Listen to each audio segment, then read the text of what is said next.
Assalamualaikum warahmatullahi wabarakatuh. Perkenalkan, saya dari kelompok 4. Di sini kami akan mempresentasikan hasil diskusi kami, yakni mengenai bagaimana Islam menghadapi tantangan modernisasi.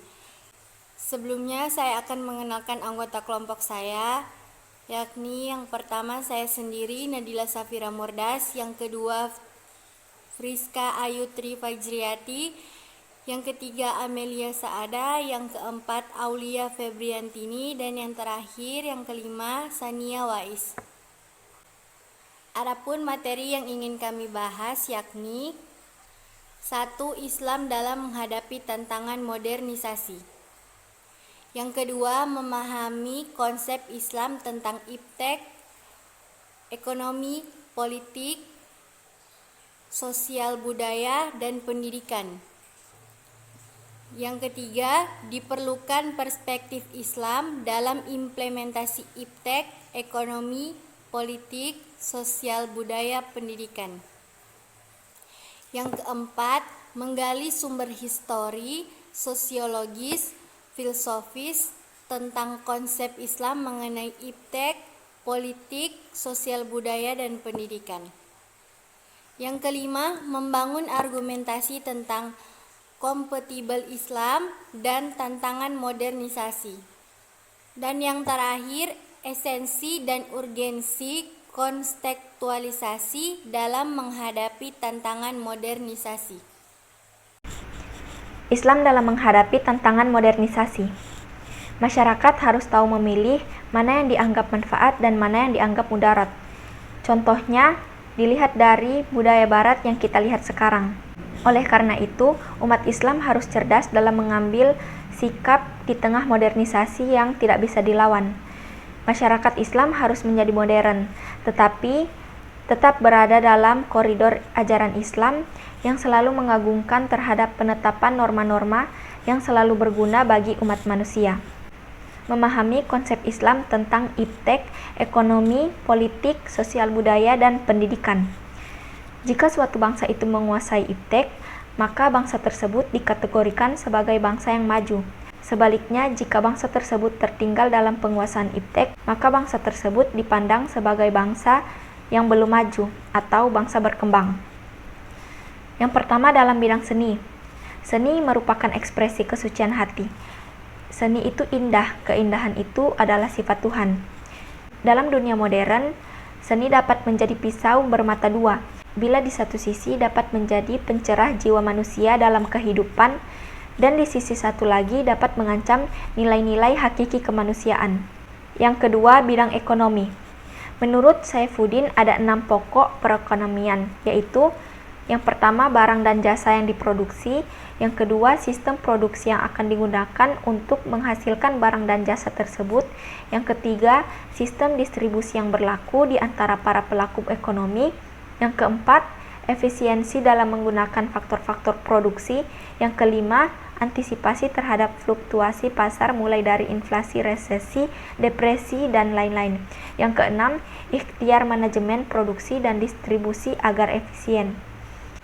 Ekonomi konvensional berprinsip berkorban sekecil-kecilnya untuk mendapatkan keuntungan yang sebesar-besarnya. Dalam Islam, ekonomi berkorban secara tidak kikir dan tidak boros dalam rangka mendapatkan keuntungan yang layak. Kekuatan ekonomi sangat berpengaruh terhadap eksistensi dan wibawa suatu bangsa. 3. Bidang politik. Politik dalam Islam disebut siasa, merupakan bagian integral atau tak terpisah dari fikih Islam. Salah satu objek kajian fikih Islam adalah siasa atau disebut fikih politik. Fikih politik secara global membahas masalah-masalah A. Siasa dusturiyah, hukum tata negara. B. Siasa dauliyah, hukum politik yang mengatur hubungan internasional. C. Siasa maliyah, hukum politik yang mengatur keuangan negara. 4. Bidang pendidikan. Tujuan pendidikan dalam Islam adalah merealisasikan ubudiyah kepada Allah baik secara individu maupun masyarakat, dan mengimplementasikan khilafah dalam kehidupan untuk kemajuan umat manusia. Menurut An-Nahlawi, Islam mengemukakan 3 metode, yaitu A. Pedagogis, psikologis. B. Saling menasihati antar individu dan masyarakat. C. Menggunakan jalur kekuasaan. Tujuan pendidikan dikatakan berhasil manakala proses pendidikan dilakukan dengan cara yang benar, secara Qurani dan menyentuh ketiga ranah yang ada dalam diri manusia, yaitu akal, hati, dan jasmani. Diperlukannya perspektif Islam dalam implementasi iptek, ekonomi, politik, sosial, budaya, dan pendidikan. Dalam kacamata Islam, sumber ilmu itu terbagi dua, yaitu 1 ayat Qur'aniyah, 2 ayat kauniyah. Dalam bidang ekonomi juga terdapat riba yang harus diperhatikan oleh masyarakat Islam. Seorang pakar ekonomi Islam yaitu Syafi'i Antonio menjelaskan jenis-jenis riba, yaitu 1 riba kardi, 2 riba jahiliyah, 3 riba nasiah, 4 riba dalam nasiah.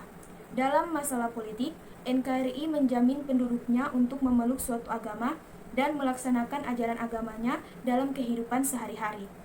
Berikut saya akan menjelaskan tentang diperlukannya perspektif Islam dalam implementasi iptek, ekonomi, politik, sosial, budaya, dan pendidikan. Kekuasaan harus diraih dengan berbagai cara, tetapi tidak menghalalkan segala cara yang diharamkan.